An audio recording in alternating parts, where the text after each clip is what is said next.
चलिए भाई आ गए लोग।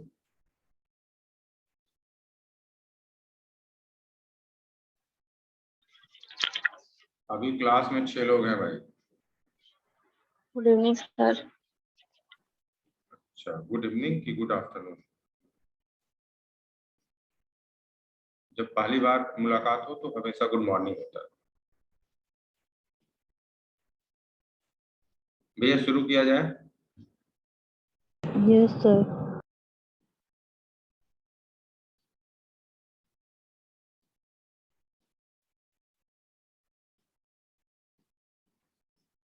चलो लोग आते रहे।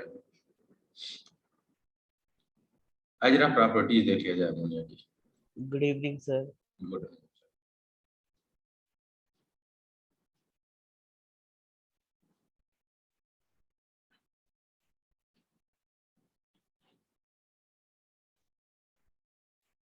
चलिए प्रॉपर्टीज देखते हैं। Ammonia is a colourless gas with a pungent powder. मतलब अमोनिया का कोई कलर तो नहीं है, लेकिन तीखी स्मेल होती है।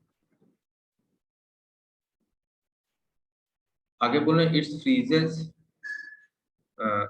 And boiling point are the sentence respectively. इसमें फ्रीजिंग पॉइंट का तो कोई काम नहीं, लेकिन हाँ इसके बॉइलिंग पॉइंट का इस्तेमाल हम लोग करते हैं। फिर कह रहे हैं in the solid and liquid state. अगर अमोनिया गैस है तब की बात नहीं हो रही है, अगर अमोनिया सॉलिड है या लिक्विड है तो it is associated through hydrogen bond as in the case of water, and that account for its higher melting point and boiling point that accepted on the basis of its molecular mass।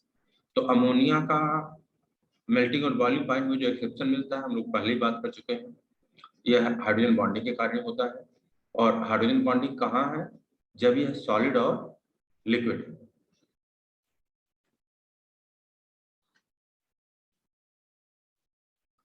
The ammonia molecule is trigonal pyramidal with the nitrogen atom at the apex. It has a 3 polar bond and 1 lone pair of electron as shown in the figure। आप बताइए ammonia का loan pair of electron कहाँ पाया जाता है?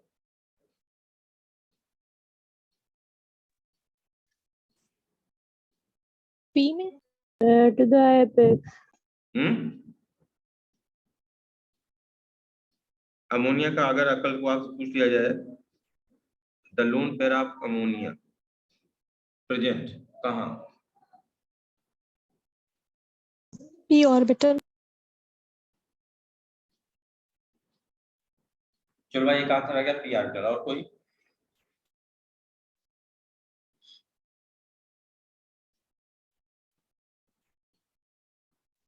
और कोई लोग?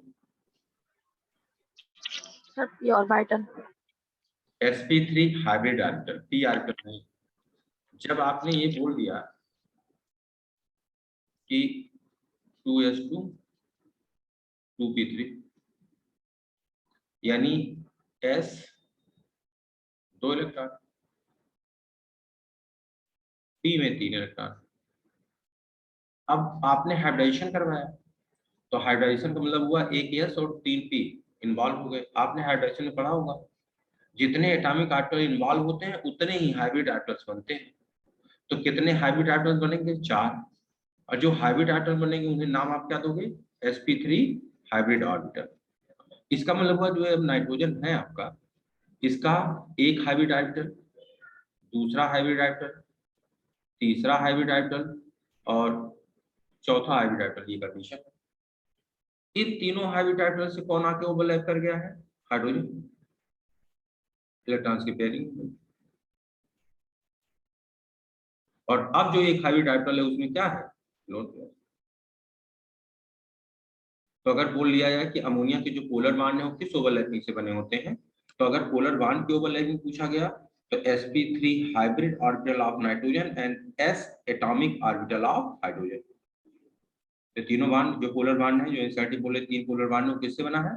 sp3 hybrid orbital of nitrogen and s atomic orbital of hydrogen and lone pair occupies sp3 hybrid orbital.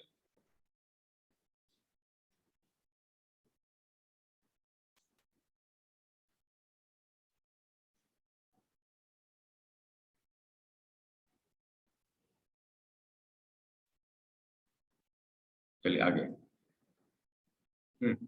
The ammonium molecule is trigonal pyramidal with the nitrogen atom at the apex.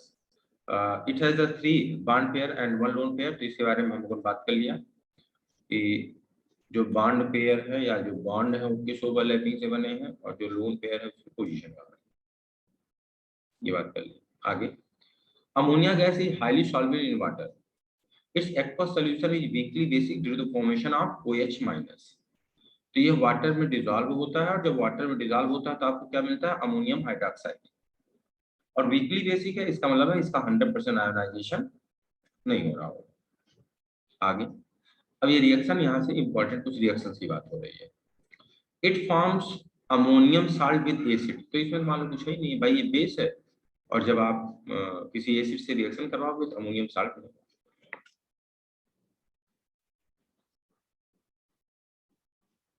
चीजें इसके आगे, as a weak base, चूंकि ये एक weak base है, it precipitate the hydroxide या hydrated oxide in case of some metals of many metals from their salt solution. ये एक important point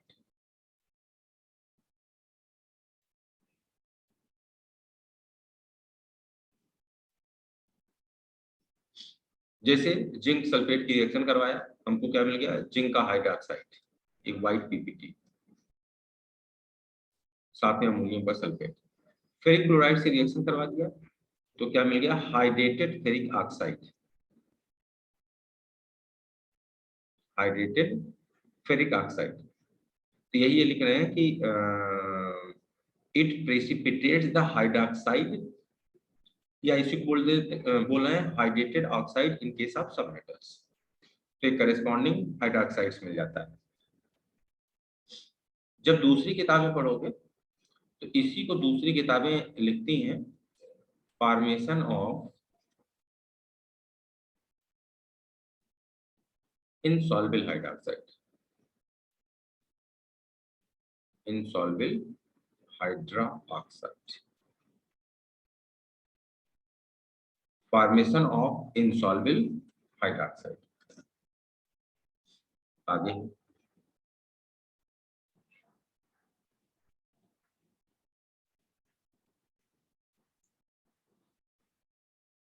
the presence of lone pair of electron on the nitrogen atom of the ammonium molecule makes it a Lewis base। lone pair of electron तो Lewis base की तरह काम करेगा। It donate electron pair and form linkage with metal ion, and the formation of such complex compound find application in detection of metal ion such as this। तो इसका इस्तेमाल क्या कर रहे हैं, formation of such complex compounds finds application in detection of the metal ions such as copper और silver. इसमें से जो फ्रीक्वेंटली पूछा जाता है वो कॉपर वाला पूछा है। यहां बोलते हैं formation of soluble hydroxide.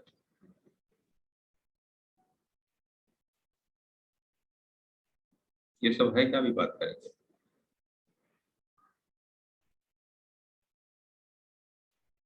Formation of soluble hydroxide,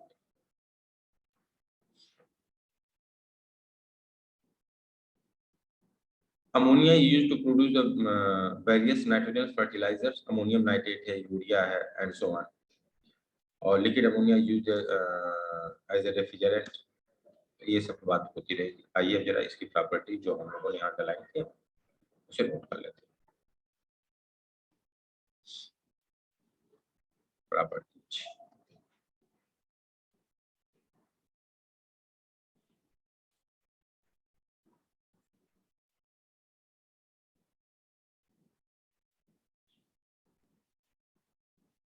सबसे पहली बात है कलरलेस, पंजेंट स्मेलिंग गैस।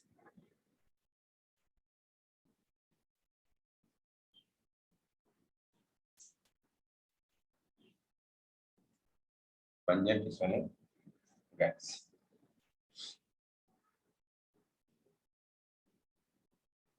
दूसरी बात है in liquid and solid state molecules are associated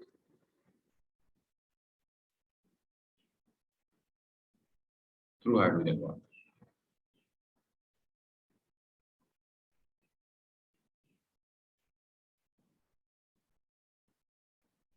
Through hydrogen bond.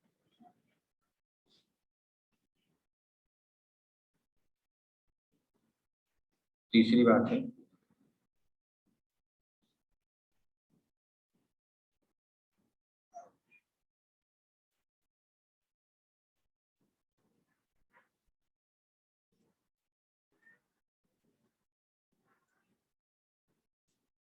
Lone pair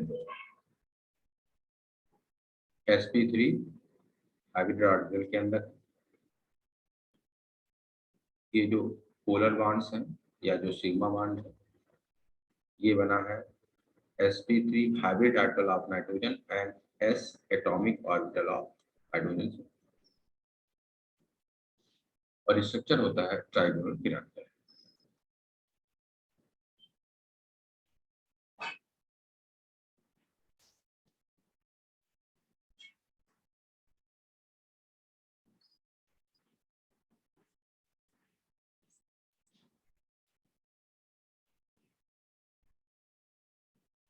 चौथी बात as a weak base NCERT की लाइन लिख रहे हैं as a weak base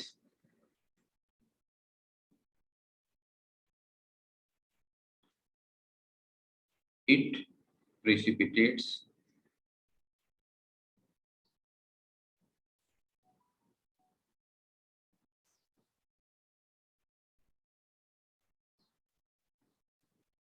hydroxide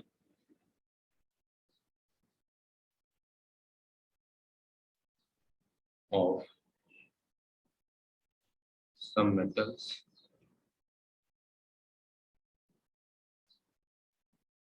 from their aqueous salt solution.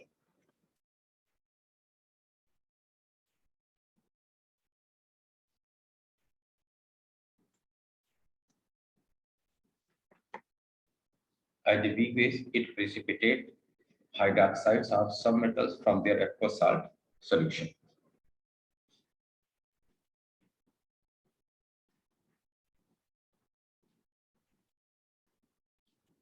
Hydroxide of some metal from their aqueous salt solution. यहाँ इन्होंने ले रखा है एग्जाम्पल जैसे जिंक के सल्फेट अगर हम NH3 एक्वस या इसी को आप बोल सकते हो अमोनियम हाइड्रोक्साइड तो हमको मिलता है जिंक का हाइड्रोक्साइड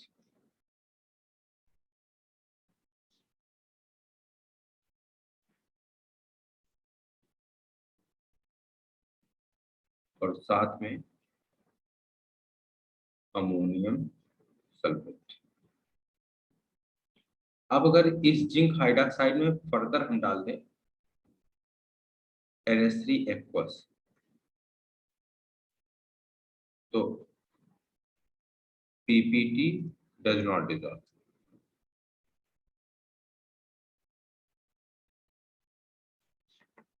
इसीलिए हम बोल रहा था formation of insoluble hydroxide.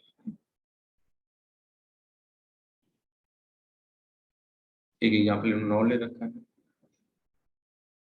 FeCl3 है इसकी भी रिएक्शन हम लोग करवा रहे हैं अमोनियम हाइड्रोक्साइड के साथ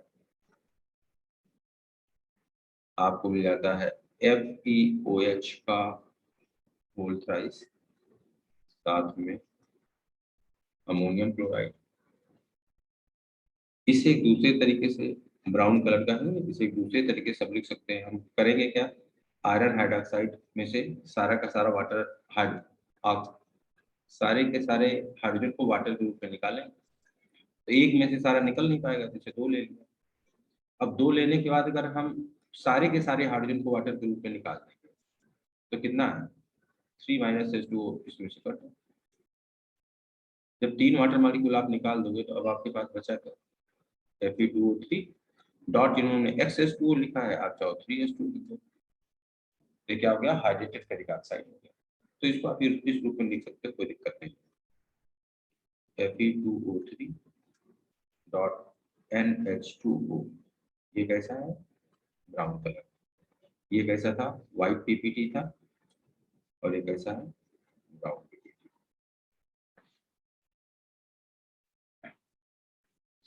और फर्दर इसमें भी अगर हम एक्सेस में फिर अगर एक्वस अमोनिया जब डाल दें तो इसका हाइड्रोक्साइड या हाइड्रेटेड ऑक्साइड जो है डिसॉल्व नहीं होता, यानी PPT does not dissolve, insoluble hydroxides का फॉर्मेशन होता है। सर कॉम्प्लेक्स नहीं बनाते? सब कुछ बनाते हैं, कुछ नहीं बनाते।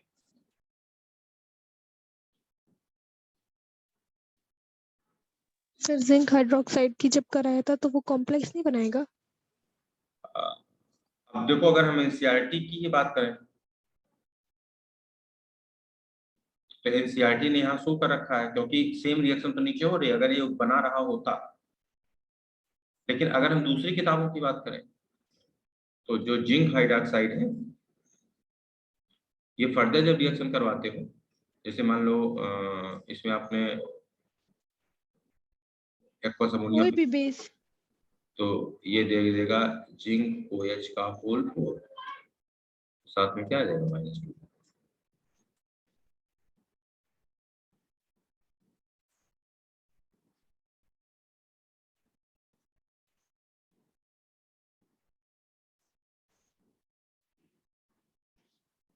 चूंकि जिंक का नेचर एम्फोटेरिक है, इसलिए अगर आप अमोनिया वीकली बेसिक है तब भी पूरी की पूरी संभावना है कि ये कॉम्प्लेक्स बन जाना चाहिए। Sorry sorry sorry sorry sorry OH हमने लिख दिया, ये आपको मिल गया ZnOH का होल ट्वाइस मिल गया। इसकी फिर जब हम लोग अमोनिया एक्वस के साथ रिएक्शन करवाते हैं तो ये नहीं बल्कि ये देता है ZnNH3 का होल 4, यस सर। ये +2। और अगर मान लो यहाँ सल्फेट था तो इसके साथ कौन लग जाएगा सल्फेट लग जाएगा। अब एनसीईआरटी फॉलो करना है, अगर किसी और किताब ने दिया तो कोई सेंस नहीं है, कोई मतलब नहीं। तो फिलहाल हम मान चल रहे हैं कि ये नहीं बनाना एनसीईआरटी के according.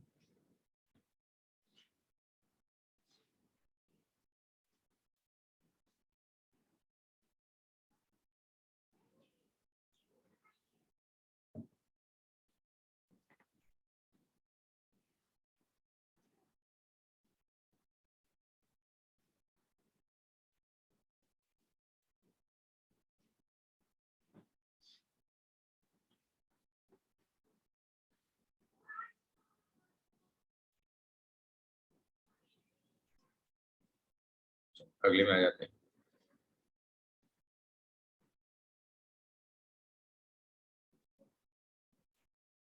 As a ligand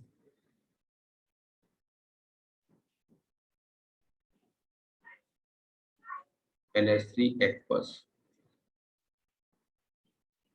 form complexes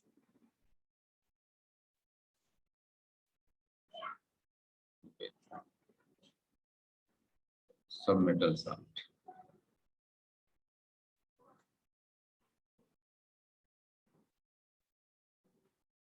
जैसे कॉपर का सल्फेट ले लिया,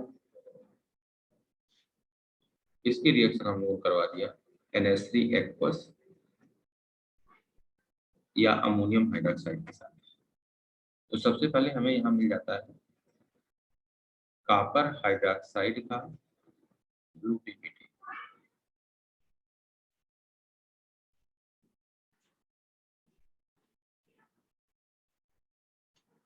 और फर्दर जब इसमें हम एक्वस अमोनिया डाल दे रहे हैं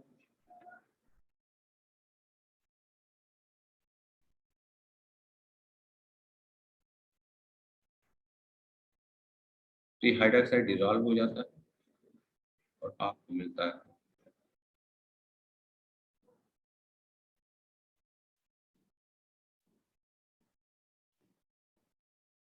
सॉल्यूशन, और ये सॉल्यूशन कैसा है, ब्लू इन कलर। तो ये सॉल्युबल हाइड्रोक्साइड है। यहाँ हाइड्रोक्साइड बनते तो हैं, लेकिन फर्दर ये हाइड्रोक्साइड क्या होते हैं, डिसॉल्व हो जाते हैं। और कॉपर सल्फेट जो स्पेक्टेटर आयन है, स्पेक्टेटर आयन का मतलब हुआ जो रिएक्टर प्रोडक्ट हर जगह होता है। तो आप इस सल्फेट को लिखो या इस सल्फेट को हटा दो, कोई फर्क नहीं पड़ता। जो कॉमन आयंस है उसे हम लिखें या ना लिखें, कोई फर्क नहीं पड़ता। अब ये क्वेश्चन आपका कई बार आया हुआ है, आपके डिफरेंट कॉम्पिटिटिव एग्जाम में कई बार पूछा गया है। कैसा सोल्यूशन बनता है, सोल्यूशन ब्लू किसके कारण होता है, सब सारे नाटक पूछे गए हैं। अगला है हमारे पास सिल्वर का क्लोराइड, इसे हम लोगों ने अमोनिया एक्वस के साथ रिएक्शन करवा दिया। सबसे पहले हमें मिल जाएगा सिल्वर हाइड्रोक्साइड का पीपीटी, और फर्दर जब अमोनिया एक्वस से रिएक्शन करवा देते हैं तो फिर ये NH3 का होल ट्वाइस कॉम्प्लेक्स आयन बन गया। स्पेक्टेटर आयन के रूप में Cl आप हटा सकते हैं, तो यहाँ चार्ज प्लस दे दीजिए। तो यहाँ और यहाँ दोनों जगह क्या हुआ, hydroxide get dissolve, white PPT.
चलो अच्छा, यस सर। चलो इसके बाद अब अमोनिया की यूजेज में सर AgCl और AgOH दोनों ही व्हाइट पेपर ट्रैक है वैसे। हाँ बच्चा, AgCl और AgOH है, दोनों व्हाइट पेपर ट्रैक है। एक्चुअली Cl या OH के कारण कलर थोड़ी ना होगा, कलर जिसके कारण होगा वो कौन होगा। अब देखो यहाँ इन्होंने क्या लिखा है, कलरलेस ना, white Yes, PPT sir. Colourless, silver plus colourless है, Cl से रिएक्शन किया तो व्हाइट पीपीटी बन गया, फिर इस व्हाइट पीपीटी के से रिएक्शन करा तो कलरलेस हो गया। तो बेहतर है ये जो सोल्यूशन बन रहा है, सोल्यूशन नीचे लिख दो, कलरलेस। कलर OH या Cl के कारण नहीं होगा, कलर होगा तो किसके कारण होगा, अमोनिया कॉम्प्लेक्स। सिल्वर के कारण। और जो सिल्वर के chloride, fluoride, chloride, bromide, iodide है, ये सारे के सारे कलर होते हैं, जबकि होना क्या चाहिए, कलरलेस। अनपेयर्ड इलेक्ट्रॉन है, किसी के पास तो है नहीं अनपेयर्ड इलेक्ट्रॉन।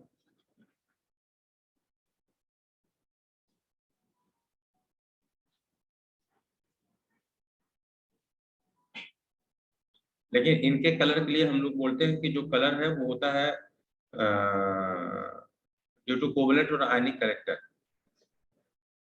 तो कई जगह ऐसी चीजें हैं कि जो नॉर्मल चीजों से हमारी एक्सप्लेन नहीं होती, उनको एक्सप्लेन करने के लिए कुछ न कुछ लॉजिक, मतलब हमारे 10+2 लेवल पे कुछ न कुछ बेसर पैर के भी लॉजिक है।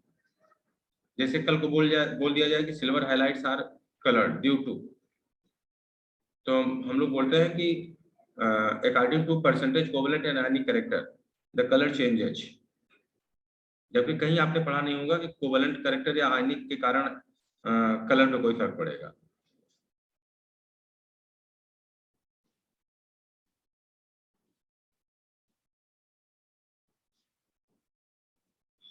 चलिए use,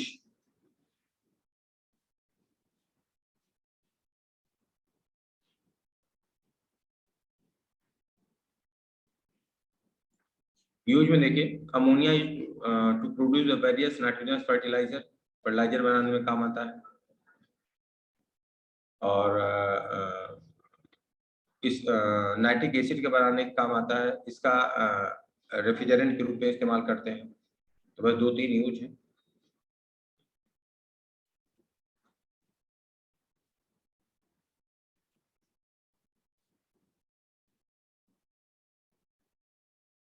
for making ammonium salt,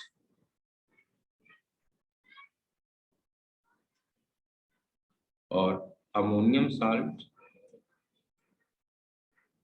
are used as fertiliser.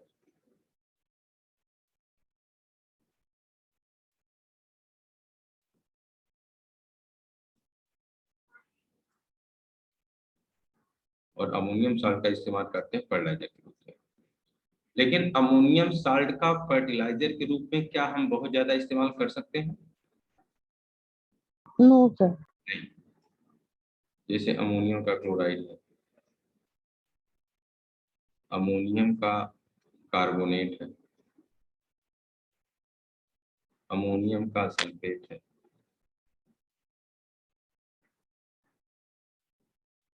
Ammonium का नाइट्रेट है। ये सारे फर्टिलाइजर के रूप में इस्तेमाल होते हैं, लेकिन एक्सेसिव यूज नहीं कर सकते, क्योंकि ये लोग सॉइल को क्या कर देंगे, एसिडिक बना देते हैं। तो ammonium salt are used as fertilizer, but excessive use नहीं कर सकते, क्योंकि ये सॉइल को क्या करते हैं, एसिडिक बना देते हैं। अमोनिया को हम रेफ्रिजरेंट के रूप में क्यों इस्तेमाल करते हैं?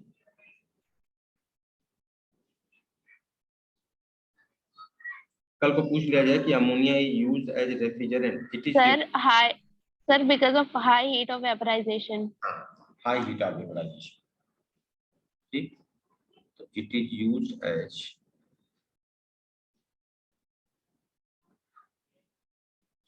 Refrigerant due to high heat of vaporization। इसको हम लोग रेफ्रिजरेंट के रूप में करते हैं। देखो यहाँ इन्होंने ये तो लिख दिया है, लेकिन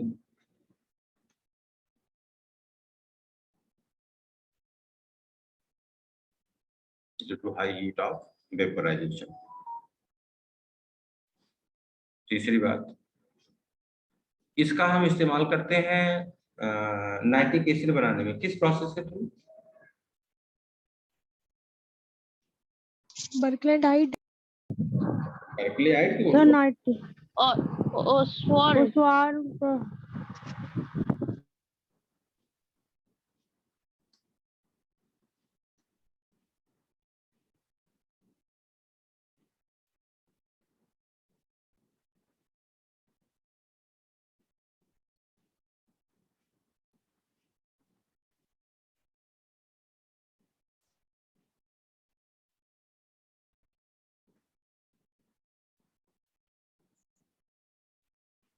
ओसवाल प्रोसेस, और इसका इस्तेमाल मोस्टवाल प्रोसेस में, चलो ठीक है, मैन्युफैक्चरिंग में करते हैं।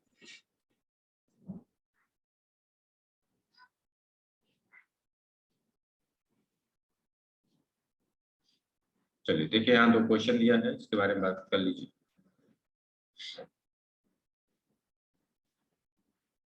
पहला क्वेश्चन देख लो भैया, एग्जाम्पल, और फिर इंटेक्स्ट क्वेश्चन है, उसकी बात कर लेते हैं। पहला एग्जाम्पल देखिए, इसमें कुछ बताना है? No, sir. चलो, इंटेक्स्ट क्वेश्चन में 7.4,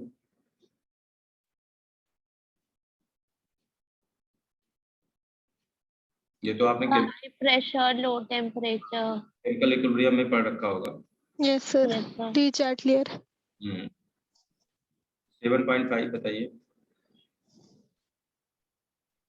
सबसे पहले क्या करती है, ब्लू कलर का कार्बन हाइड्रोक्साइड का पीपीटी मिलता है, पीपीटी। और एक्सेस में अगर हमने कलर्ड का तो ब्लू कलर ब्लू का, कलर, और जो ब्लू कलर का सोल्यूशन मिलता है उसमें कौन सा कॉम्प्लेक्स बनता है? अमोनियम का। Tetra ammonia copper second. जैसा ऑक्साइड्स ऑफ नाइट्रोजन कैसे बनाते हैं, ये सब सारी बात हम लोग शायद ऑलरेडी पहले कर चुके हैं ना। ऑक्साइड तो पहले पढ़ चुके हैं ना, नहीं पढ़ चुके हैं? नहीं पढ़ा। नहीं, नो सर, ऑक्साइड नहीं पढ़ा हम लोगों ने? नो। No sir. अच्छा, चलो फिर तो अच्छा, हमको लगा जब रिएक्शन विद ऑक्सीजन पढ़ा होगा तो हो सकता है वहाँ। अच्छा नहीं, वहाँ सारे ऑक्साइड को कंपेयर कर रहे हैं, ठीक।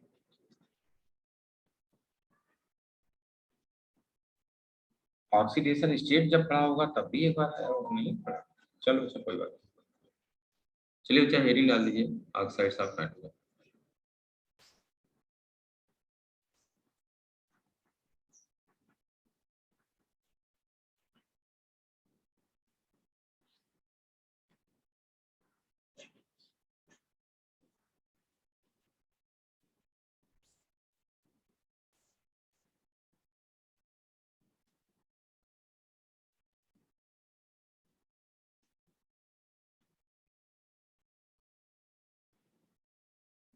सबसे पहला ऑक्साइड ले रहे हैं N2O5।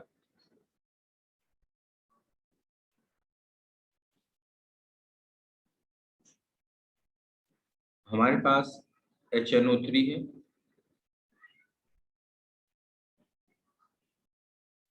P2O5 से रिएक्शन करवा दिया। अब इसका 2 मोल ले लो, तो यहाँ मिल गया N2O5। और आप बताओ P2O5 यहाँ काम कैसे कर रहा है? Dehydrating agent. डिहाइड्रेटिंग एजेंट है।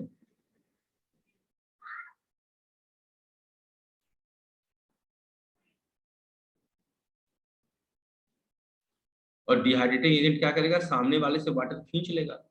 लेकिन आप बताओ ये P2O5 भी तो एसिडिक नेचर का एनहाइड्राइड है। Yes sir. तो अगर ये किसी से पानी ले लेगा, पानी इसके पास आ जाएगा, और अगर ये एनहाइड्राइड है तो उस वाटर में डिजॉल्व होकर के ये क्या देगा? Metaphosphoric acid. अपना ऑक्सीजन देगा। ये दे देता है HPO3। तो डिहाइड्रेटिंग एजेंट के रूप में काम करता है, लेकिन चूंकि ये अपने आप में एनहाइड्राइड है, तो इसलिए जो पानी इसे मिला उस पानी में हाइड्रोलिसिस होने के बाद इसने क्या दे दिया? मेटाफॉस्फोरिक एसिड, और साथ में आपको मिल गया N2O5। अब N2O5 की बात करें।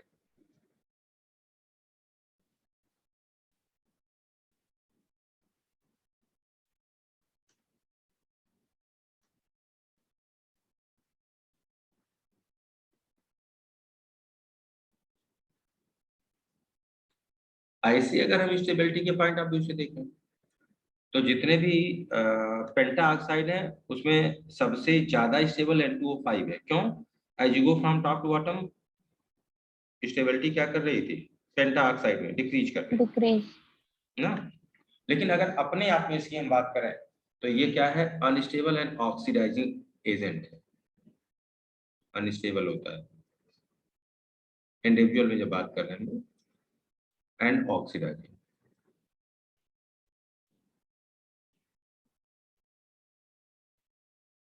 Oxidising agent. दूसरी चीज है, अगर N2O5 को हम सॉलिड ले लें, सॉलिड, तब ये आयनिक कंपाउंड की तरह काम करता है।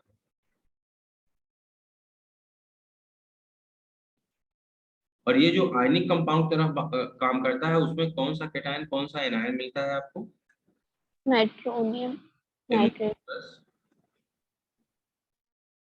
और NO3-, नाइट्रोनियम नाइट्रेट।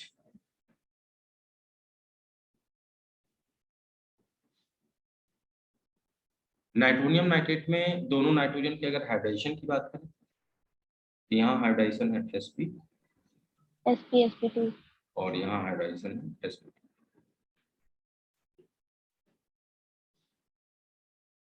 अगर N2O5 का स्ट्रक्चर हम लोग देखें, नाइट्रोजन, ऑक्सीजन,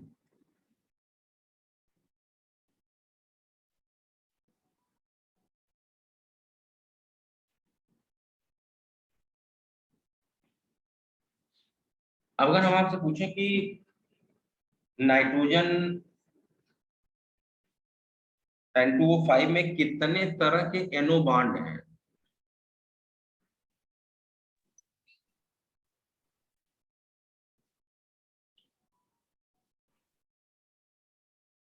बोलो भाई। Three, type. sir, 3, 5. कितने तरह के NO बॉन्ड?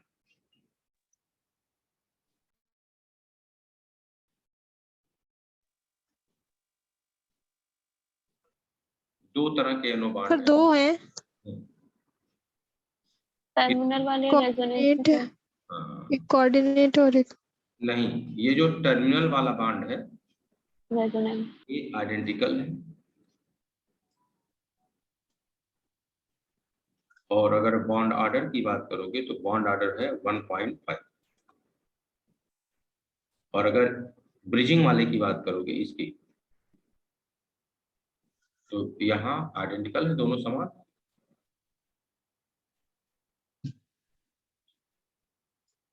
और यहाँ बॉन्ड ऑर्डर क्या है, 1। टर्मिनल कंडीशन में रेजोनेंस होगा, लेकिन resonance throughout the molecule pass नहीं करेगा, क्योंकि आपको रेजोनेंस को पास करने के लिए अल्टरनेट सिंगल डबल बॉन्ड होना चाहिए, वैसा है नहीं।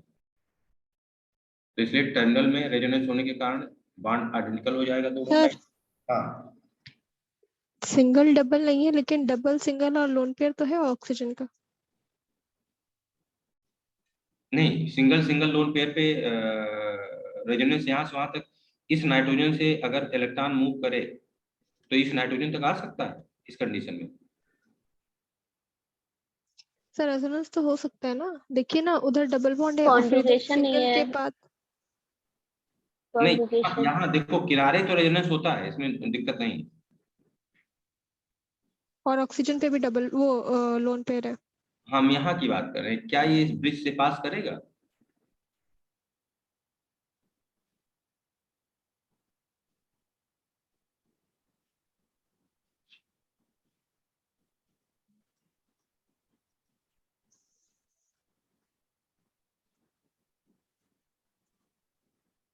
चलो पास करवाया जाए।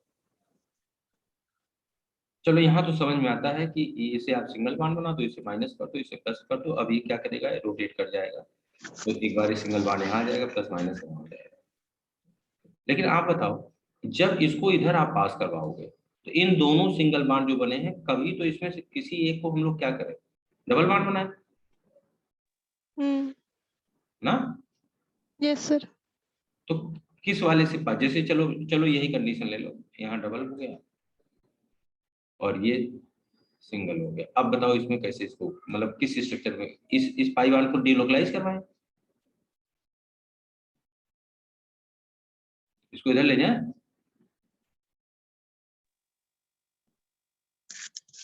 सर बॉन्ड ब्रेकिंग तो ऑक्सीजन की तरफ होगी ना। क्या ऑक्सीजन तरफ होगा? बॉन्ड ब्रेकिंग इस वाले में, इस वाले में भी और ऊपर भी। तो इसको अगर इसके तरफ ले जाए जी। तो क्या करें, हम माइनस लगाएं, जी। तो नाइट्रोजन को फिर एक प्लस लगा दें। हाँ, और अब ऑक्सीजन के पास लोन पेयर है, हाँ, तो सर पॉजिटिव सिंगल बॉन्ड और लोन पेयर के साथ भी तो होता है ना। ऑक्सीजन इधर अपना लोन पेयर दे देगा। जी। अच्छा, 5 बॉन्ड हो जाएंगे नाइट्रोजन के नहीं पास तो उसने रेजोनेंस। तो तोड़ दिया ना अपना वाला। कोई बात नहीं, ठीक, इतनी मेहनत क्यों कर रहे हैं यार, आ जाओ। चलो अब ये बॉन्ड लेंथ क्या दी गई,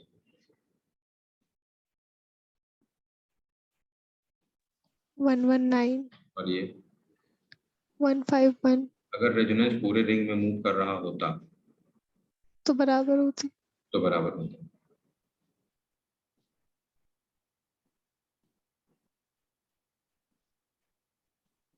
हम्म, यस सर।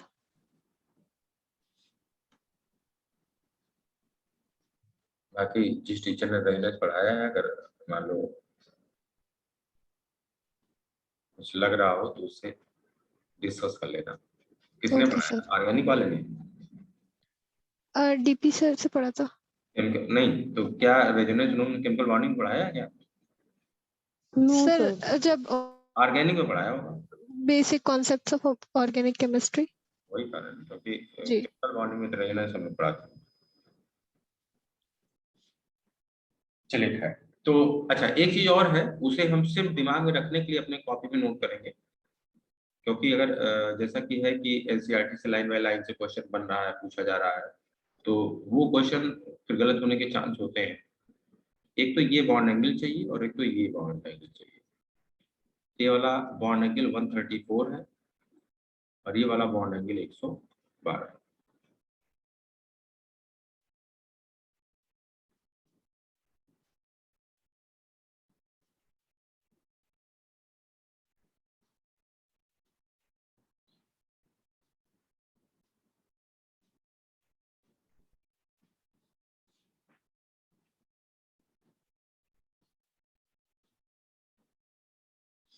तो on the basis of length या on the basis of bond order दो तरह के बॉन्ड पाए जाते हैं। टर्मिनल पोजीशन पे NO बॉन्ड ऑर्डर 1.5 है और ब्रिजिंग के बॉन्ड ऑर्डर 1।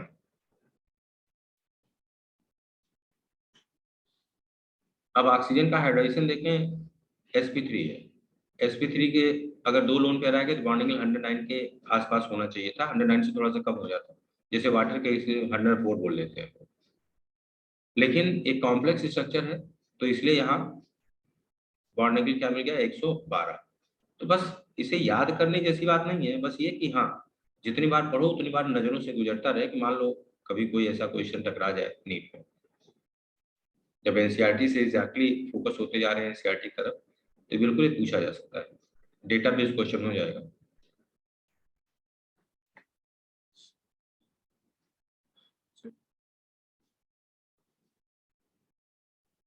अगले एक्सरसाइज टाइम भाई। चलिए अगला एक्सरसाइज है हम लोग का NO2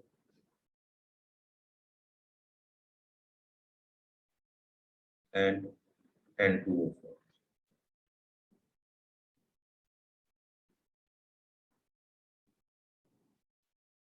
मेथड ऑफ प्रिपरेशन में बहुत कॉमन सा मेथड है, सारे लोग जानते हैं। लेड नाइट्रेट को गर्म करते हैं, लेड का ऑक्साइड, नाइट्रोजन डाइऑक्साइड और ऑक्सीजन।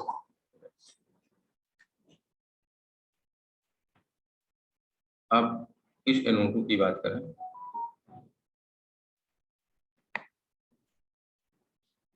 तो ये ब्राउन कलर्ड गैस है।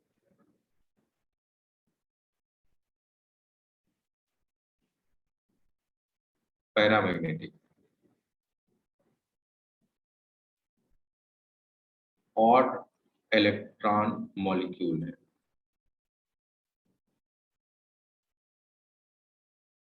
ब्राउन कलर है, पैरामैग्नेटिक है ऑड इलेक्ट्रॉन मॉलिक्यूल, और मिक्स्ड एनहाइड्राइड की तरह काम करता है। और मिक्स्ड एनहाइड्राइड की तरह काम करता है।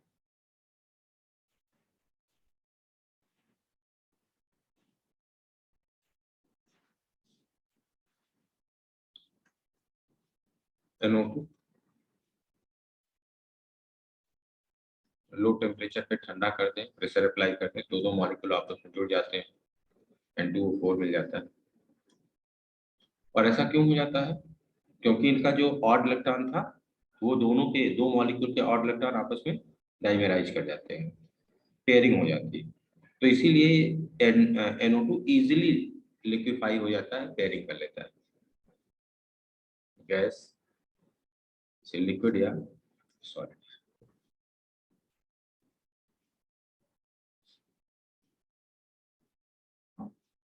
स्ट्रक्चर की बात करें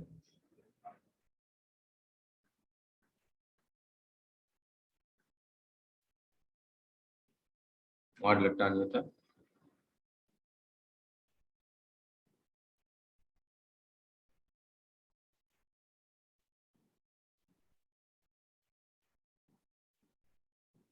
जिसका ऑड इलेक्ट्रॉन था, दोनों ऑड इलेक्ट्रॉन आपस में मिलकर बॉन्ड का फॉर्मेशन कर लेते हैं।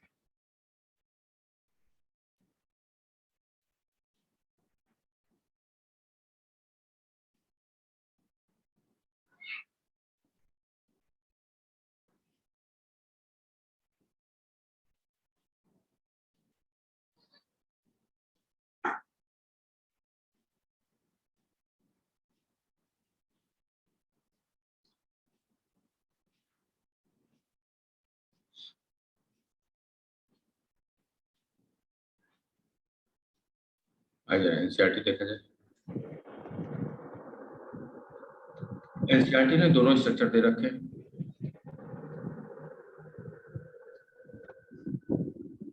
देखो, एक तो ये वाला स्ट्रक्चर दे रखा है जो ऑड इलेक्ट्रॉन इन्होंने दिखा रखा है, और दूसरा ऑड इलेक्ट्रॉन ने पेयरिंग कर ली, ये स्ट्रक्चर दे रखा है।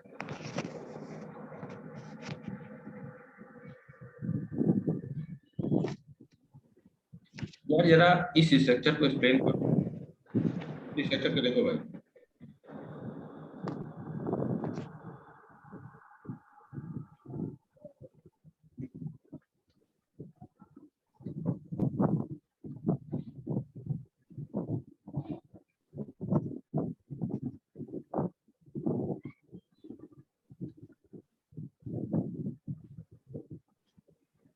नाइट्रोजन पास कितने इलेक्ट्रॉन्स हैं? 5, 3 हो गए, 2 तो अभी और बाकी है ना, 5। इस ऑक्सीजन पास कितने इलेक्ट्रॉन्स हैं? 6।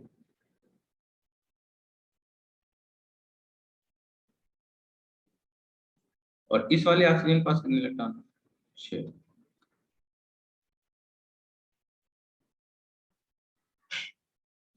अब जो इलेक्ट्रॉन्स बॉन्ड सीधे बना ले रहे हैं उनको हम लोग ऐसे शो करते हैं। यहाँ इस वाले ऑक्सीजन का तो कोई रोल नहीं था, लेकिन एक बात दिखाओ, देखो जरा, यहाँ इस नाइट्रोजन ने 2 बॉन्ड बनाए थे, शेयरिंग की तो डबल बॉन्ड शो कर दिया, लेकिन यहाँ अगर देखोगे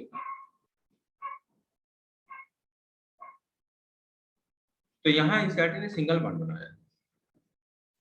ये क्या एक कोऑर्डिनेट बॉन्ड है?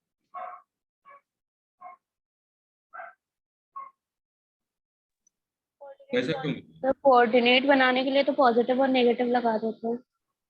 नहीं तो ये सिंगल बॉन्ड जो बना है ये सही है, गलत है, क्या है? तो गलत लग रहा है। सर सही है। चलो पहले जिसने सही बोला जस्टिफाई करो कैसे सही है।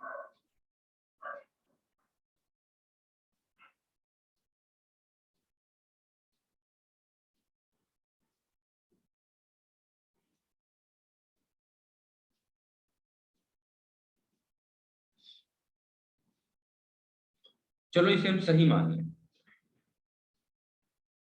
तो अब जरा आओ, किसके पास कितने इलेक्ट्रॉन्स काउंट कर लो। इस ऑक्सीजन का ऑक्टेट पूरा है या नहीं? पूरा। इसका भाई एक बॉन्ड का मतलब 2 इलेक्ट्रॉन्स मिल गए, तो अगर 2 इलेक्ट्रॉन्स मिल गए तो 6 थे, 2 8 हो गए। इसका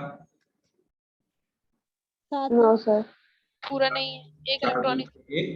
7 इलेक्ट्रॉन। इसका मतलब 6 इलेक्ट्रॉन पेयर्ड हो गए, एक अनपेयर्ड पड़ा हुआ। एक्चुअली देखो कोऑर्डिनेट बॉन्ड बनता कैसे है, हम लोग बोल जरूर देते हैं कि कोऑर्डिनेट बॉन्ड जब बनाते हैं तो इसने अपना इलेक्ट्रॉन शेयर किया, इसने ले लिया, फिर नॉर्मल कोऑर्डिनेट बॉन्ड को नॉर्मल कोवेलेंट बॉन्ड की तरह शो करते हैं। एक्चुअली जब कोऑर्डिनेट बॉन्ड बनता है तो होता क्या है कि जो डोनर होता है, जो इलेक्ट्रॉन पेयर डोनेट करता है, वो इलेक्ट्रॉन पेयर नहीं डोनेट करता, वो अपना एक इलेक्ट्रॉन पहले सामने वाले को दे देता है, और फिर इसका अपना एक इलेक्ट्रॉन बच गया, ये दोनों इलेक्ट्रॉन्स आपस में पेयरिंग कर लेते हैं। यही कारण है कि जब कोऑर्डिनेट बॉन्ड को हम कभी शो करते हैं तो जो इलेक्ट्रॉन देता है उसके ऊपर प्लस लगाते हैं और जो इलेक्ट्रॉन लेता है उसके ऊपर माइनस लगाते हैं। इसीलिए इलेक्ट्रॉन देने के वाले के ऊपर प्लस और इलेक्ट्रॉन लेने वाले के ऊपर क्या लगा देते हैं, माइनस। तो क्योंकि हम लोगों ने पढ़ा है ना कि कभी भी कोई वेकेंट ऑर्बिटल इलेक्ट्रॉन का डोनेशन फॉर्मेशन नहीं करता, तो कोऑर्डिनेट बॉन्ड हम बनाते हैं और हम कोऑर्डिनेशन केमिस्ट्री में एक्सप्लेन भी से करते हैं इसी तरीके से। और ये जो हम आपसे बोल रहे हैं यह थर्ड पीरियड में हम जाके इस कॉन्सेप्ट को नहीं फॉलो करते, सिर्फ सेकंड पीरियड में फॉलो करते हैं। तो रिप्रेजेंटेशन ऑफ कोऑर्डिनेट बॉन्ड में इसीलिए अगर सेकंड पीरियड का कोई एलिमेंट कोऑर्डिनेट बॉन्ड को बना रहा होता है तो जो इलेक्ट्रॉन देता है उसके ऊपर प्लस लगाते हैं और जो इलेक्ट्रॉन लेता है उसके ऊपर माइनस लगाते हैं। तो 8 इलेक्ट्रॉन मॉलिक्यूल हमको पहले ही बोला है। तो यहाँ जो एनसीईआरटी ने देखो, यहाँ जो एनसीईआरटी ने सिंगल बॉन्ड शो कर दिया है वो कैसे शो कर दिया होगा। यहाँ देखो इस डबल बॉन्ड का मतलब क्या था कि 2 इलेक्ट्रॉन ऑक्सीजन ने दिया था, 2 नाइट्रोजन ने दिया था, तो जो इलेक्ट्रॉन बॉन्डिंग में इन्वॉल्व हो गए उसे शो नहीं किया जाता। अब नाइट्रोजन का यहाँ 2 इलेक्ट्रॉन था लेकिन एनसीईआरटी ने कोई इलेक्ट्रॉन शो नहीं किया, तो इसका मतलब क्या हुआ कि एक इलेक्ट्रॉन इस नाइट्रोजन ने ऑक्सीजन को दे दिया और एक इलेक्ट्रॉन इसका अपने पास रहा, दोनों ने पेयरिंग कर ली। तो पेयर्ड इलेक्ट्रॉन्स जब लुईस स्ट्रक्चर बनाते हैं तो पेयर्ड इलेक्ट्रॉन को शो नहीं किया जाता लुईस स्ट्रक्चर में। तो इसीलिए यहाँ एनसीईआरटी ने क्या किया, स्ट्रेट फॉरवर्ड एक बॉन्ड बना दिया। अब हाँ, यहाँ न प्लस चार्ज दिया या माइनस चार्ज नहीं दिया। तो जब हम कोऑर्डिनेट बॉन्ड को एक नॉर्मल बॉन्ड की तरह शो करते हैं तो हम प्लस और माइनस चार्ज लगाते हैं। तो अगर ये ऐसे ही दे दिया गया है, एक सिंगल बॉन्ड शो कर दिया गया है, तो ये मान के अगर प्लस माइनस नहीं लगाया है तो ये समझ पाना, इस लुईस स्ट्रक्चर से ये समझ पाना कि किसने दिया है किसने लिया है, कोऑर्डिनेट बॉन्ड है कि नॉर्मल बॉन्ड है, मुश्किल काम है लुईस स्ट्रक्चर समझ पाना। तो लुईस स्ट्रक्चर से फिर कैसे हम समझ जाएंगे ऐसा है या नहीं है। तो यहाँ देखो 2 2 4 2 6 इलेक्ट्रॉन्स वही है, इससे एक पूरा हो गया।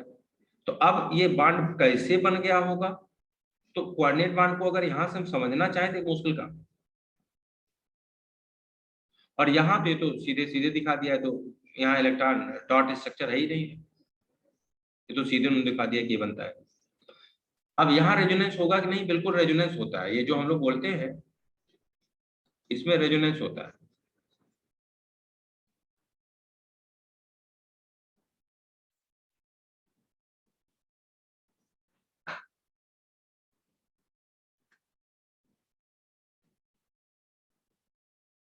अब अगली बार क्या होगा, ये रोटेट कर जाएगा, ये पाई बार इधर आ जाएगा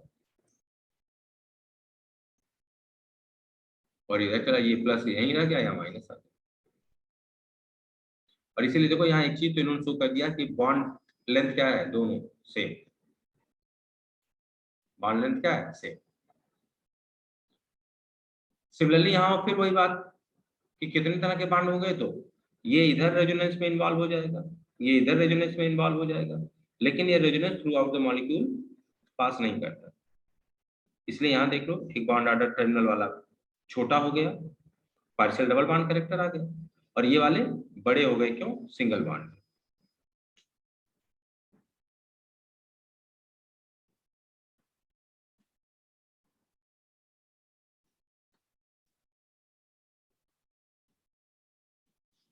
चलिए,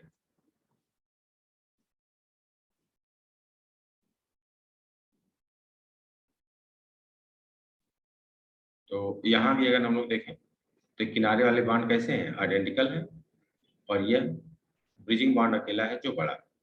और NO2 में ये बॉन्ड एंगल याद रखना क्योंकि कई बार पूछा जाता है। ये वाला बॉन्ड एंगल कितना है, 130। और N2O4 में सारे के सारे सिग्मा बॉन्ड आइडेंटिकल नहीं है।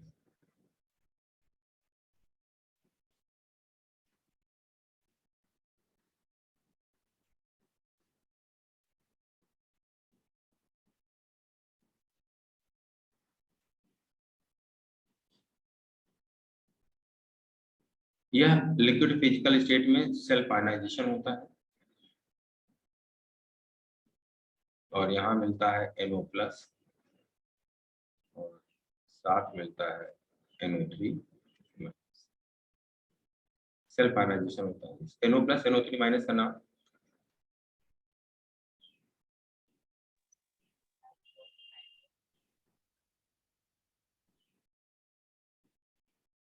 बोलो भाई। Nitrosonium nitrate. हाँ, नाइट्रोसोनियम नाइट्रेट। इसका NO के ऊपर प्लस लग गया तो नाम हो गया nitrosonium,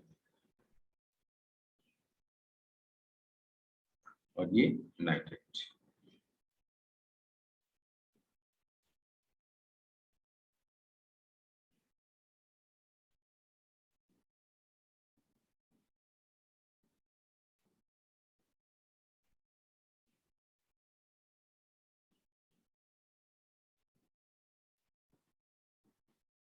NO2 plus nitronium, NO plus nitrosonium.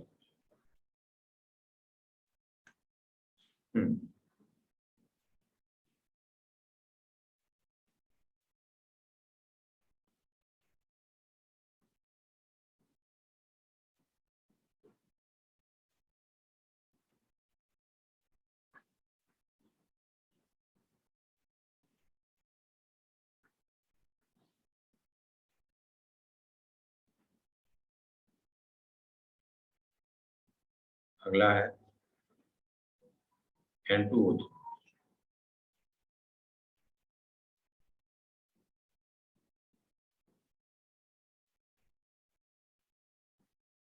It is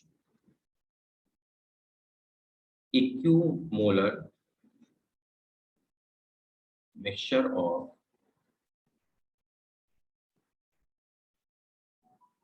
NO and NO2 at very low temperature. NO and NO2 at very low temperature. It is equimolar mixture of NO and NO2 at very low temperature.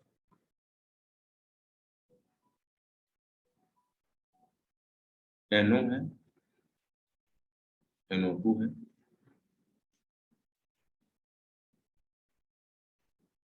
Low temperature कर दिया N2O3।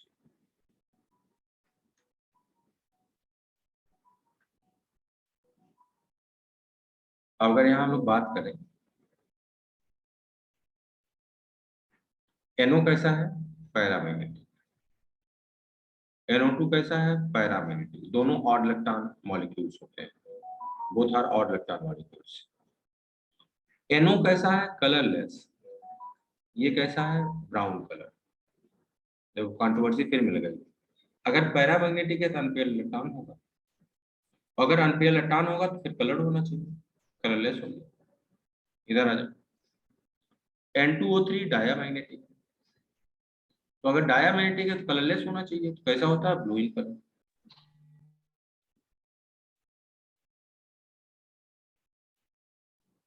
Blue in colour. तो यहाँ ये controversial points मिल गए,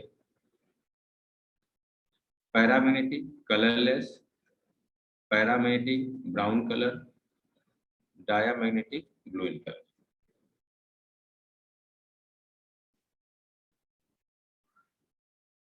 अब इसके blue colour को explain जब करें तो इसके दो स्ट्रक्चर हम लोग बनाते हैं।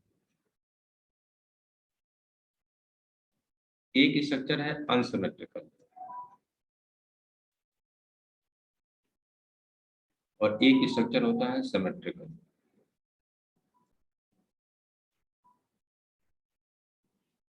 जो अनसिमेट्रिकल स्ट्रक्चर है यह ब्लू इन कलर,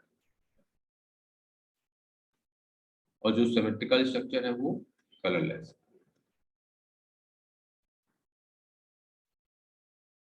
NO भी ऑड इलेक्ट्रॉन मॉलिक्यूल है,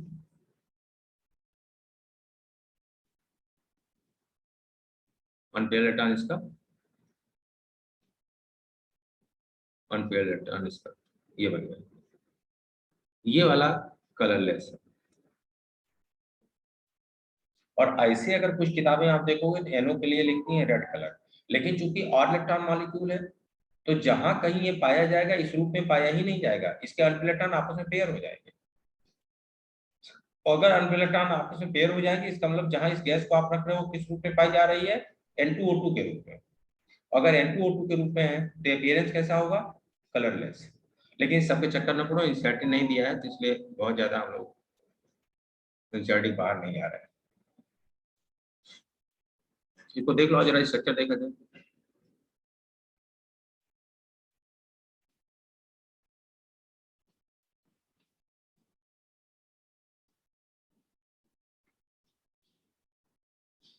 सही।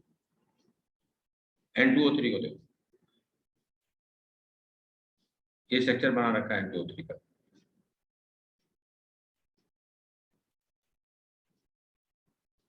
और इसको देखो, इन्होंने ऊपर ब्लू कलर लिखा भी, ब्लू सॉलिड एसिडिक।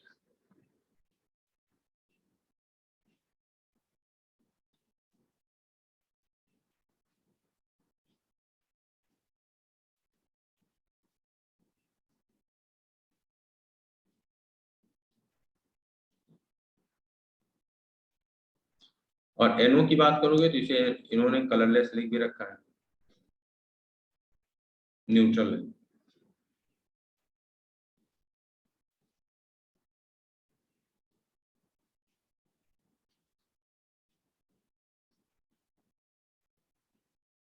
तो इसीलिए कहा बहुत ज्यादा इधर उधर नहीं, पर जितना एनसीईआरटी दिया है एटलीस्ट उतना तो हमारे पास दिमाग में होना चाहिए।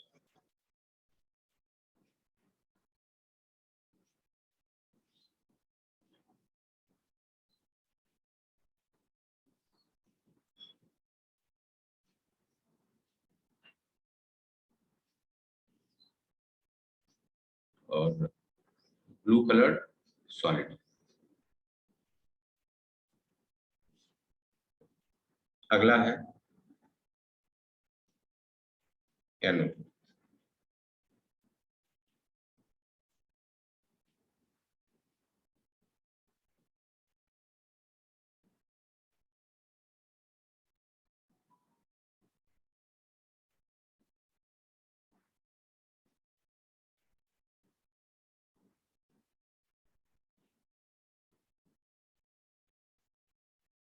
NO nitric oxide.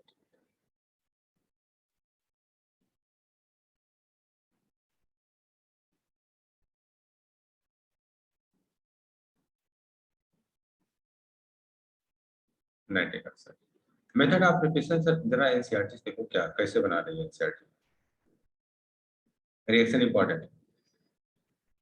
Sodium nitrite है, फेरस सल्फेट और H2SO4 के साथ रिएक्शन करवा रहे हैं।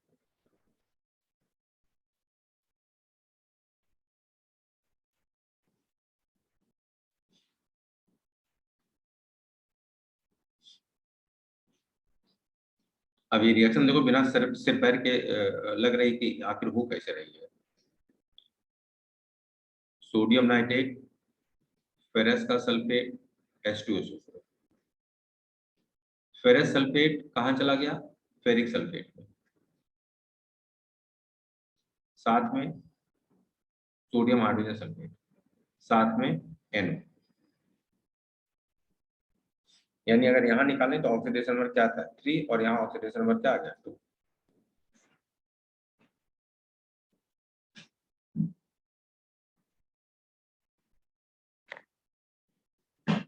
ये रिएक्शन एज सच अपनी कॉपी में नोट कर लीजिए।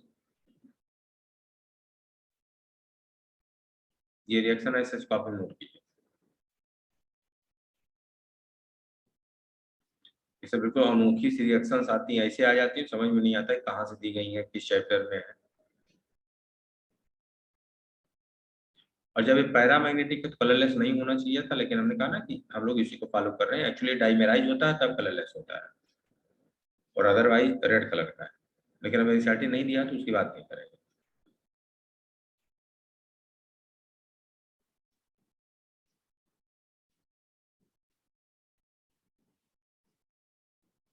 बन गया? Yes, sir. Yes, sir. अब जरा और कैसे बन सकता है। और बनाने के लिए ये हमको कहाँ मिलता है, ओस्टवाल प्रोसेस में मिलता है। ऑलरेडी पीछे की रिएक्शन आई थी, हम लोगों ने देखा था कि नाइट्रोजन है, oxygen, very high temperature 2000 kelvin पे गर्म कर दें तो हमको मिल जाता है NO। यह प्रोसेस क्या है, बर्कले प्रोसेस है। इसमें मिलता है।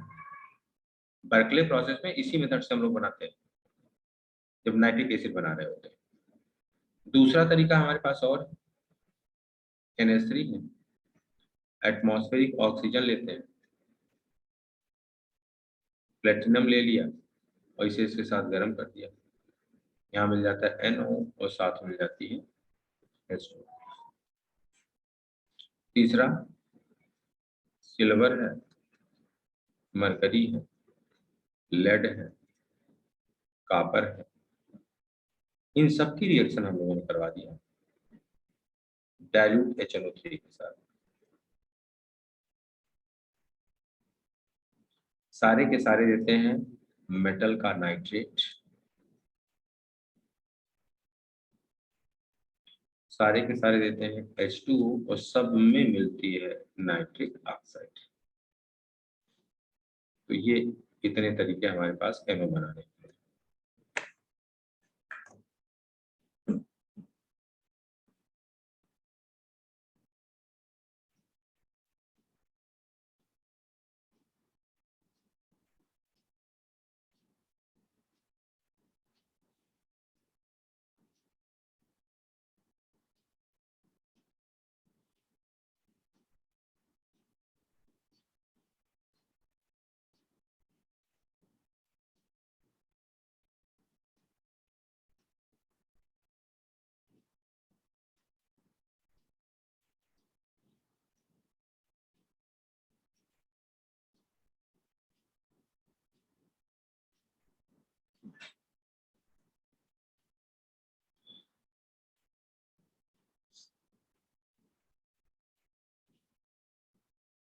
और यह है क्या, कलरलेस है, पैरामैग्नेटिक है, गैस है, न्यूट्रल है।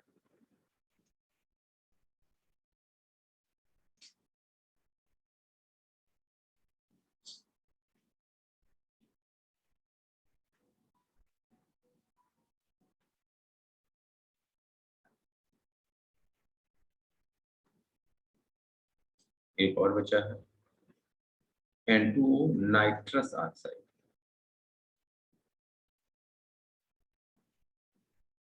commonly known as laughing gas. laughing gas। बनाने का सबसे आसान सा तरीका है अमोनियम नाइट्रेट, इसका करवाते हैं थर्मल डिकम्पोजिशन, हमको देता है N2O, साथ मिल जाती है H2। इस N2O की बात करें,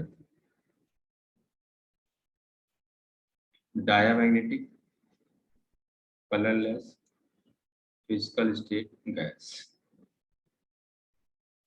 न्यूट्रल।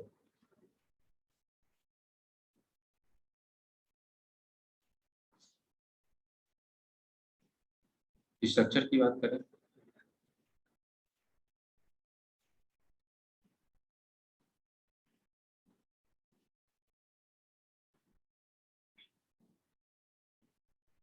दो रेजोनेटिव स्ट्रक्चर मिलते हैं हमको इसका।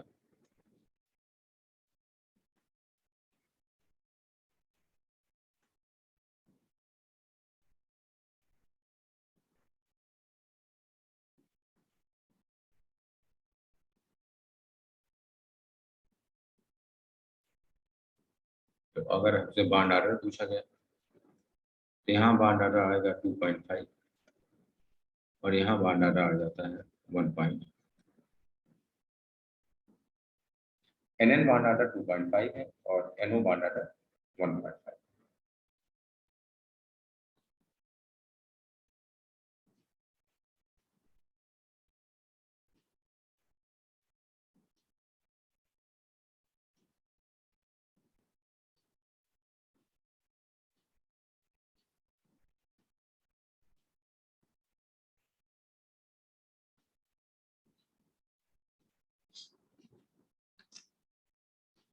और अगर इसका स्ट्रक्चर देखा जाए,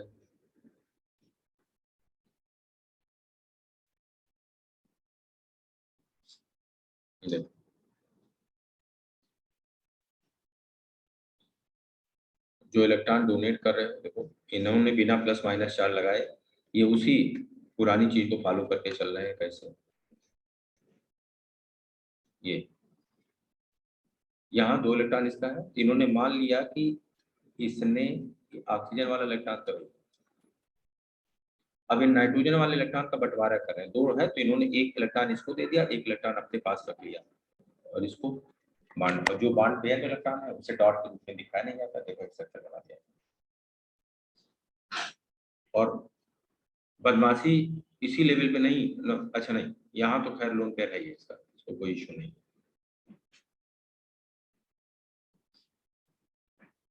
दूसरी स्ट्रक्चर को देखो, ये तो इधर वाला स्ट्रक्चर हो गया, इसको देखो इन्होंने अब इसमें रेजोनेंस शो किया। जब इसमें रेजोनेंस शो कर रहे हैं तो देखो नाइट्रोजन बीच वाला है, अब इसके सारे इलेक्ट्रॉन्स इन्होंने इन्वॉल्व कर दिए, कहीं कहीं सारे इलेक्ट्रॉन बॉन्ड में चले गए क्योंकि इसके पास कोई इलेक्ट्रॉन शो नहीं, तो यहाँ भी देख लो कोई इलेक्ट्रॉन नहीं था, यहाँ भी कोई इलेक्ट्रॉन शो नहीं कर रहे हैं, तो इसका मतलब इसका कोई भी इलेक्ट्रॉन अनशेयर्ड या नॉन बॉन्डेड नहीं है, सारे इलेक्ट्रॉन्स बॉन्डिंग में इन्वॉल्व है। अब इसके साथ ये डबल बॉन्ड शो कर रहे हैं, तो अगर ये डबल बॉन्ड हुआ तो इसका मतलब है इसमें अब ऑक्सीजन का 2 बॉन्ड इन्वॉल्व है बॉन्डिंग में, तभी ऑक्सीजन के 2 इलेक्ट्रॉन शो नहीं करेंगे। और इस वाले नाइट्रोजन की बात करें,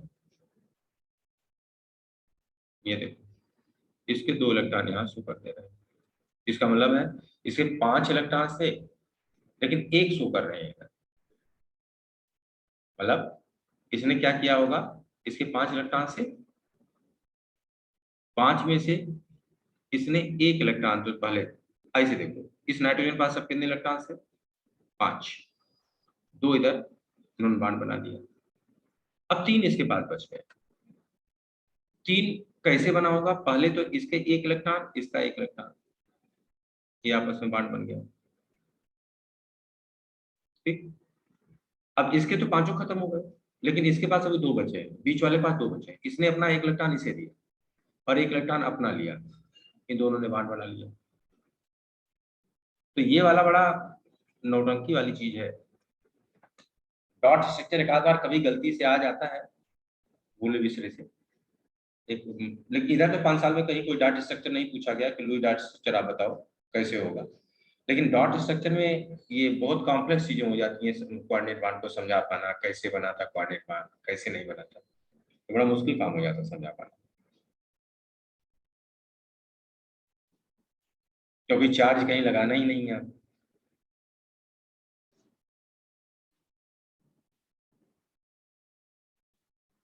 और बिना चार्ज लगाए ऑक्टेट भी पूरा कर दे रहे हैं दोनों स्ट्रक्चर को, तो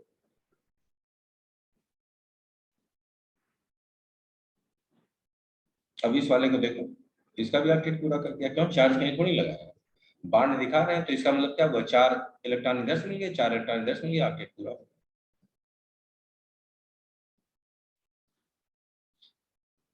लुई डॉट स्ट्रक्चर बॉन्डिंग में पढ़े थे या नहीं? No sir. नहीं। हाँ, तो बाउंसर जाएगा तो पल्ले थोड़ी पढ़ा होगा।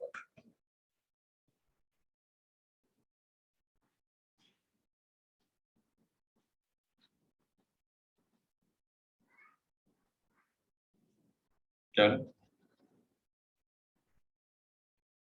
चलिए सर, तो ये ऑक्साइड्स खैर हम लोगों ने खत्म कर लिया।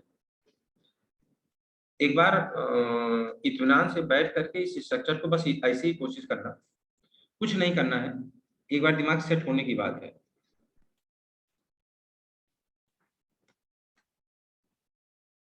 नाइट्रोजन 5 इलेक्ट्रॉन्स होते हैं,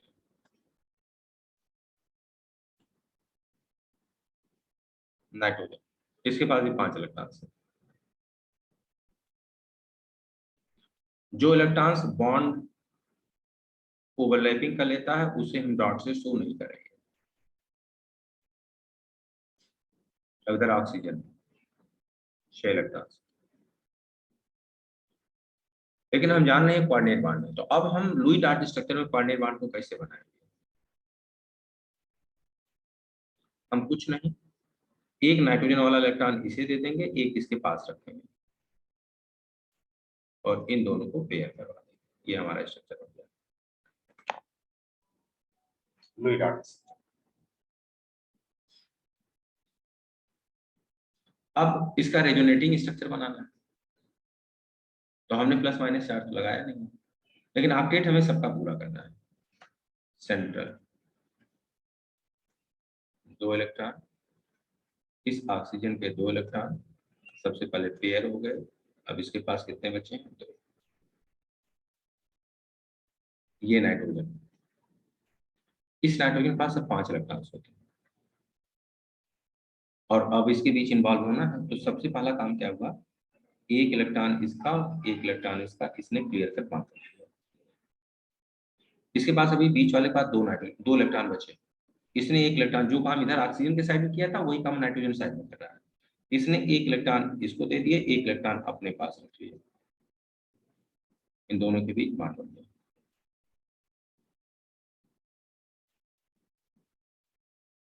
ठीक, और अब इसका भी ऑक्टेट पूरा हो गया। यहाँ देखो इसके पास कितने इलेक्ट्रॉन्स हो गए सर, अभी की अगर बात करें 4 हो गए। तो इसका मतलब क्या हुआ, इसका एक ही इलेक्ट्रॉन तो इधर गया है बॉन्डिंग में, इसका मतलब इसके पास 4 अपने बाकी हैं, क्यों 1 इलेक्ट्रॉन इधर चला गया। नौटंकी है ये। ऐसे 2-4 स्ट्रक्चर इससे देख देख के बनाना तो थोड़ा वो दिमाग सेट हो जाएगा। सर बीच वाले नाइट्रोजन पर भी तो 1 होगा ना? ना, क्यों होगा, सब तो इन्वॉल्व हो गए उसमें। कहाँ गया? कहाँ गया ये देखो, देखो पहले इसकी बात करो। अब बताओ इस बीच वाले नाइट्रोजन के पास करो, इसका 2 इलेक्ट्रॉन इधर यूज, कितने बचे हैं? 3। जी।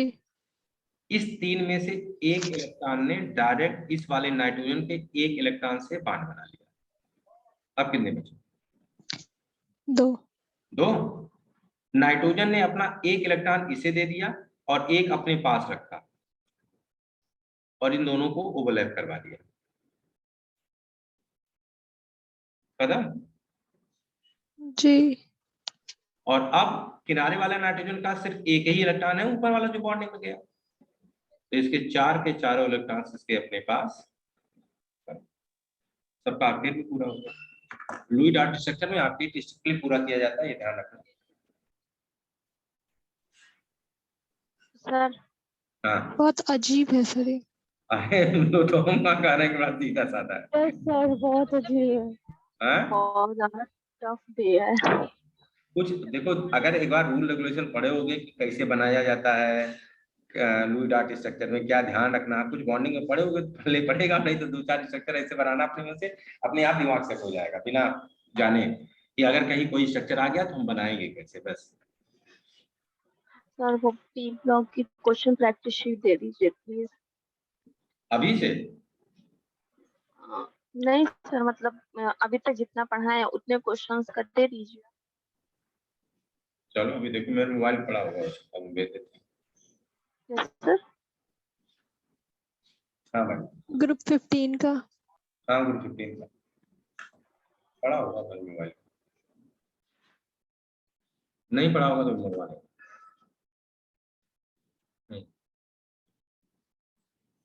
अच्छा ये होगा, चलो भैया क्वेश्चन देख लो जरा। चलिए पहला क्वेश्चन एग्जांपल नंबर 7.5, देखो क्या पूछ रहे हैं, क्या बता रहे हैं।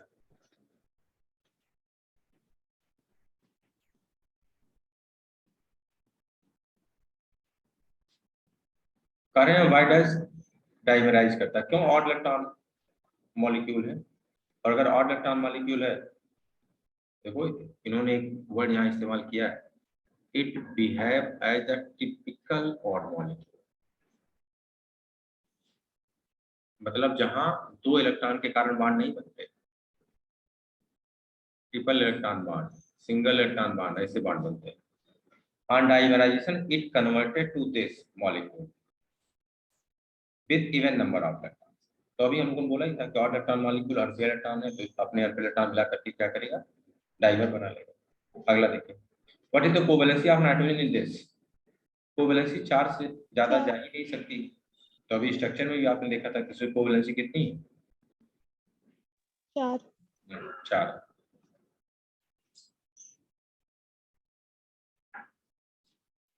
चलो इसके बाद नाइट्रिक एसिड है, तो नाइट्रिक एसिड हम लोग कल कंटिन्यू करेंगे।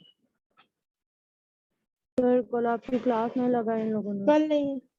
नहीं तो कल कोई एग्जाम आपका शायद है, मेरे पास फोन आया था। और शायद बायो की क्लास कई दिन से नहीं लग रही है, तो ये था कि सर बायो की उसमें क्लास नहीं हो रही। और शायद कल कोई पता नहीं कौन सा SBRT या SB कुछ करके एग्जाम है। टेस्ट है ना? हाँ, तो अरे ढेर सारे टेस्ट होते हैं, तो कोई एक टेस्ट था वो बता रहे थे ऑफिस से। हमने कहा कोई बात नहीं, ना लगाइए, परसों लगा दीजिएगा।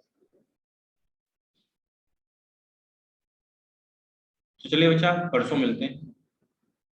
अच्छा तुम एक बात बताओ यार, हमें पता नहीं क्यों ऐसा बार बार लग रहा है, ये जो सर मैं जो यहाँ पे SBRT फॉलो कर रहा हूँ, ये सही है या इसमें कुछ मैं बढ़ा दूं?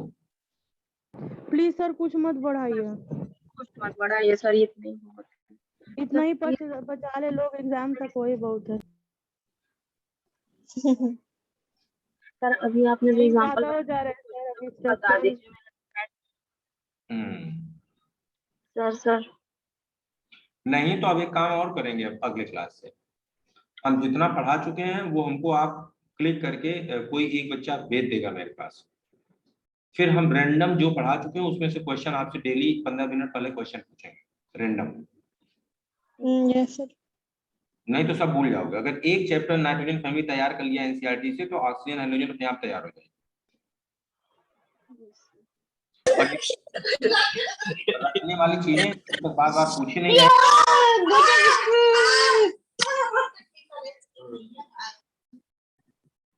बोला मम्मी का कॉल नहीं उठाएंगे, सबसे बात करें। अरे कहाँ पहुंच गए भैया? माइक ऑन है सर किसी। तो जब तक ये बार बार बेटा पूछा नहीं जाएगा ना रखने वाली। चलिए ठीक है, अगली क्लास से हम लोग शुरू करें। आप में से कोई जिसका साफ सुथरा हो लिखा हुआ। अरे यार मैं जितना बोल रहा हूँ उतना उधर से आवाज।